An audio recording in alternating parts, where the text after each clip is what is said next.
And bring if it. they're going to create an account, do how do we hook that up so it like takes their money? Well, I mean, ideally, you wouldn't want to give them access unless they've already paid, I suppose. Right. So Um, if they're going to create an account, it's be like, I want to sign up.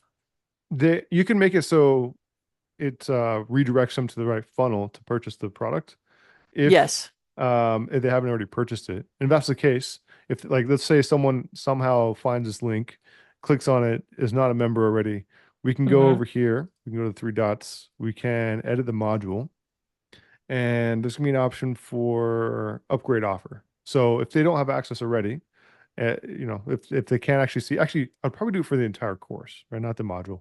Hmm. We go to the course settings and then scroll down. There'll be the same type of thing there. Advanced settings, I believe. Oh no, unauthorized redirect right here. So if they don't have access, they haven't purchased the product to actually see the course on their end and get in there and access all the lessons and stuff. You just put whatever URL that you'd want them to actually be redirected to purchase that product. When they click on the course itself, it'll just take them to that correct funnel, and that's it. So they can, Okay. and what I guess the best thing when they create an account for your membership area is that they'll still technically create a lead in your system where like you're Hmm. collecting their contact information.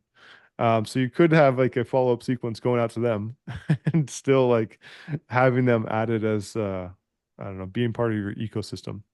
Okay. Yeah.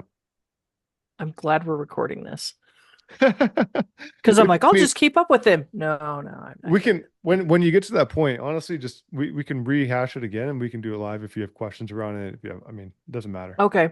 It's totally fine.